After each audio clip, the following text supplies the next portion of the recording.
Have you noticed you no longer enjoy socializing as you once did? If that question resonates with you, you're not alone. Many people in their 60s, 70s, and even 80s find themselves stepping back from the social groups they used to love. It's not that they've stopped caring, nor have they turned cold or resentful. It's that something profound within them has shifted. Often this shift stems from wisdom, not fragility. In this video, we'll uncover 6 compelling reasons why you might be distancing yourself from others, even if you were once the heart of every gathering. These aren't shallow insights. Each reflects a genuine experience many older adults face, even if they seldom voice it. Some reasons might catch you off guard, while others may feel deeply familiar. By the end of this video, you'll gain a clearer understanding of yourself and perhaps even find peace in needing space. Stay with us until the end. You'll see that pulling away from certain people isn't something to feel guilty about. In fact, it might be one of the wisest, healthiest choices you've made for yourself. Let's dive in. Number 1. The burden of past betrayals. As the years go by, we accumulate more than just memories. We gather scars. Some are easy to brush off, a minor argument here, a miscommunication there. But others cut deeper. Betrayals, rejections, times we bared our souls only to have them ignored or mishandled. With age, those old wounds echo more sharply. We become less willing to open up, not out of anger, but because we've learned not everyone deserves a front-row seat to our lives. Consider Margaret, an 81-year-old who once threw dinner parties every weekend. She thrived on laughter, music, and a house full of friends. But over time, things shifted. Friends faded. One shared a secret she'd trusted them with. Another vanished after her husband died. It wasn't a single devastating blow, but a slow trickle of letdowns. Now she often opts for solitude, not because she dislikes people, but because she treasures peace over pretense. There's a protective layer that forms with age, a shield forged by experience. It doesn't always feel pleasant, but it often feels essential.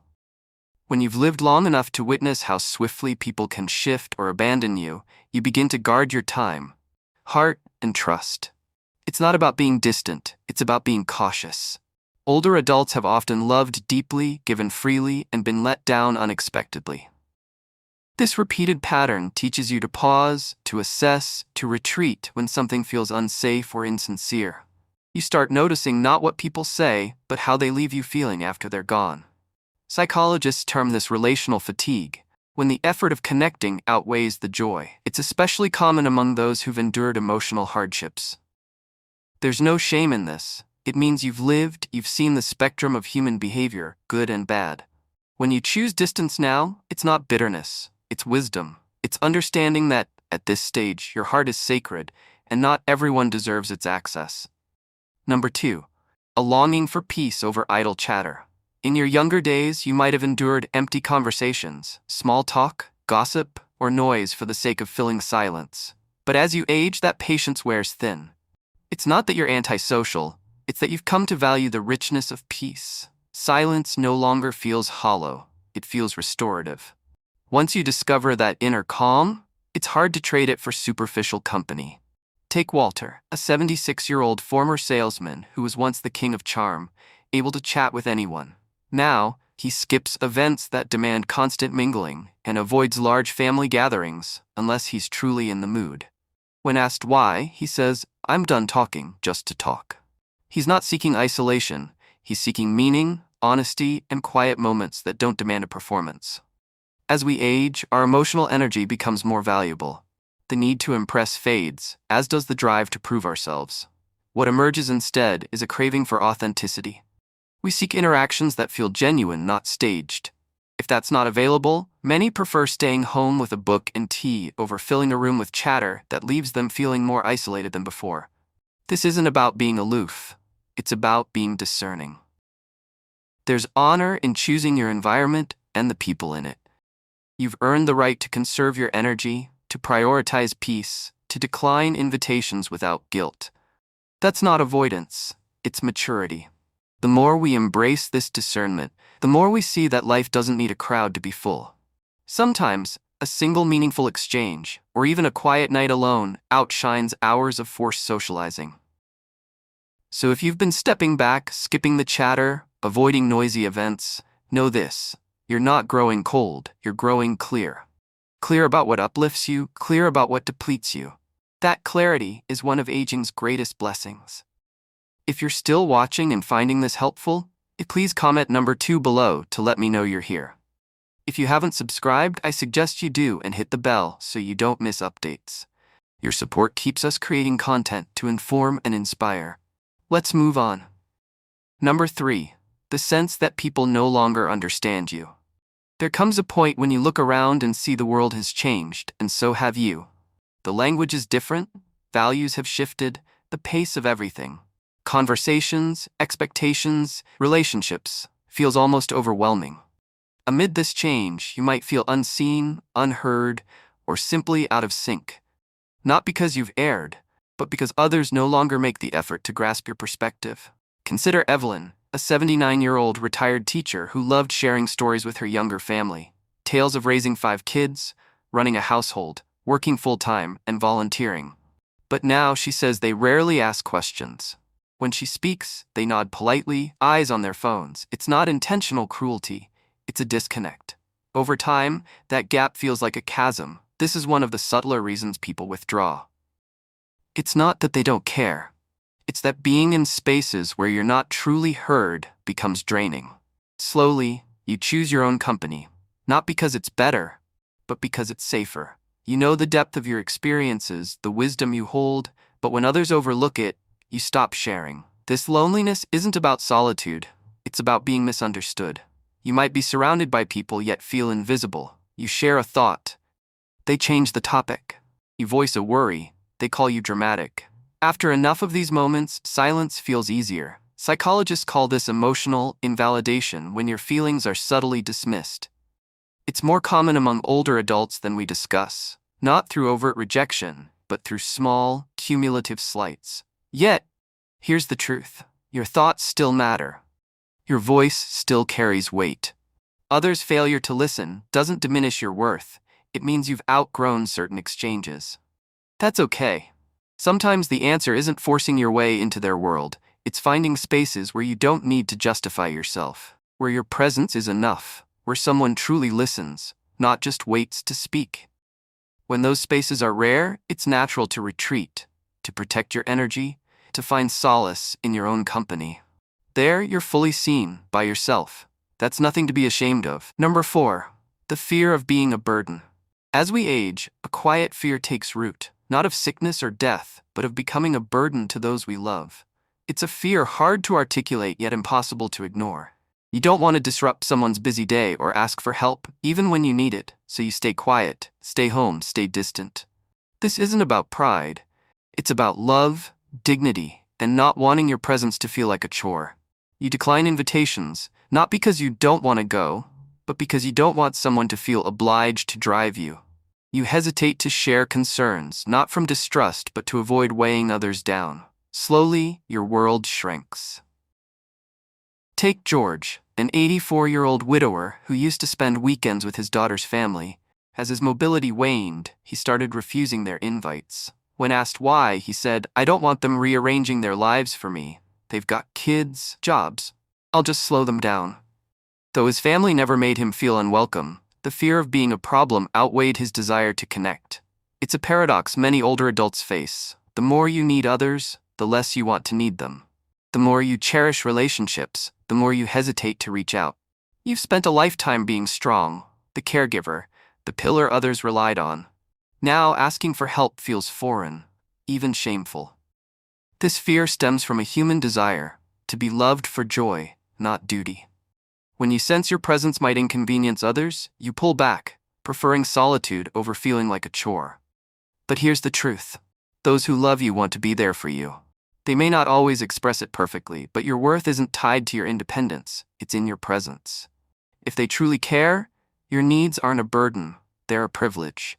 Still, the fear persists, shaping your actions. You stay silent when you want to speak, stay home when you want to visit, stay back when you want to join. Gradually, avoiding people becomes easier than risking the discomfort of needing them. If you're still here and finding this valuable, comment number 4 below. Not subscribed? Please subscribe and hit the bell. Your support fuels our content to inform and inspire. Let's continue. Number 5. The silent fading of old ties. Some relationships don't end with arguments or goodbyes. They simply dissolve. People drift in different directions, priorities change, life pulls you apart in slow, almost imperceptible ways. You don't intend to lose touch, it just happens. One day, you realize the people who once filled your days are no longer part of your life. It's not always mournful, sometimes it's calm, but other times it leaves a pang, like you've outgrown something you once cherished. You recall the lunches, calls, shared laughter, and wonder where it went. Did they change? Did you? Perhaps both. Consider Clara, a 73-year-old who used to take weekly walks with her high school best friend. Over time, those walks turned monthly, then yearly, then stopped. There was no fight, no fallout, just a quiet realization they had little left to say. Their lives had diverged, different passions, different rhythms. Clara said, "We still care, but I think we've said all we needed to." This is more common than people think. Relationships tied to shared phases, raising kids, working together, living nearby, often fade when those phases end. As you enter later life, you may find yourself surrounded by people who no longer align with who you're becoming. That's not failure, it's growth. When you start valuing your time and energy, you naturally grow choosier about who shares it. Not because you're superior, but because you know what you need. Sometimes that's space. Space to think, reflect, just be. Old friends who once energized you might now feel exhausting. Conversations that once flowed might now feel strained. Instead of forcing it, you choose distance, not from spite but self-respect. People say aging means losing others, but they don't always mention that sometimes you let go by choice. Closeness without connection can be lonelier than solitude. So when you step back, it's not always about avoiding others, it's about honoring your own evolution. You've grown, and that's something to embrace, not apologize for. Number 6. The delight in your own company. At some point, you stop chasing crowds and start savoring solitude. Not from bitterness or loneliness, but because you've learned a truth many never grasp. Your own company is enough. There's a peace that settles when you realize you don't need to justify yourself, entertain others, or be anything but who you are. For years, you may have been surrounded by people, work, family, duties, rarely pausing to simply be, to sit in stillness, to hear your thoughts without interruption. Once you taste that freedom, it becomes sacred, not something to flee, but to guard. Take Arthur, an 82-year-old who once thrived on social buzz. His home was the hub, his voice the loudest. Now he finds more joy watching birds from his porch than hosting gatherings. Asked if he's lonely, he smiles. "I've got enough stories in my head to keep me company for days." What he's found isn't loneliness, it's contentment. This shift often puzzles others. They might worry, thinking you're withdrawing from sadness, but you're tuning into something deeper, a quieter, richer rhythm, a life less crowded but more whole. You no longer need to fill every silence, justify every choice, or be available to all. That's not avoidance, it's wisdom, a clarity that comes after years of noise, giving, stretching for others. Chosen solitude becomes a haven, where healing happens, reflection deepens, your truest self breathes. The older you get, the more you see some of your best days don't involve anyone else. You move at your pace, think your thoughts, do as you please, and for the first time in ages, you feel free. Not because the world changed, but because you claimed your space in it.